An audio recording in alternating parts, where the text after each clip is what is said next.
Well, it seems like every week there's a new shortage of some kind that all ties back to supply chains. But what exactly is this supply chain?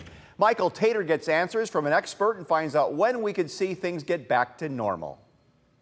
There's never been, I think, a disaster that has had capacities fluctuate like this has. The pandemic has turned economies upside down for more than a year and a half now. William Sawaya teaches supply chain management at Bowling Green State University and says it's affected almost every industry.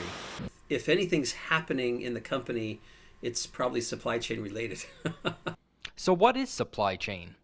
Well, it's not just one thing, it's a process. From designing a product to purchasing the materials to make it, then the logistics, storage, producing it, and finally distributing it to customers. COVID has disrupted each one of these in some way. Sawaya says the complexity of making a product was already an issue pre-pandemic because supplies come from all over the world. But now, there are other issues.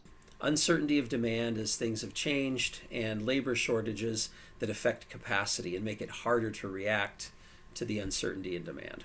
He says COVID has continued to affect different parts of the world in different ways at different times. Emptying ports and shipping across the country has become a real problem of late. I'm hearing reports of 6 weeks just to ship by train from the West Coast to the Midwest. And normally it's about a week. Those backlogs have compounded problems with supplies and worker shortages. Any new delay only pushes companies back further.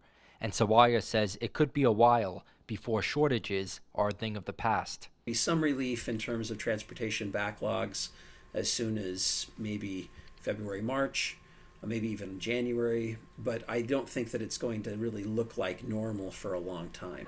Uncertainty with COVID is still high, so the best we can all do as consumers is be patient.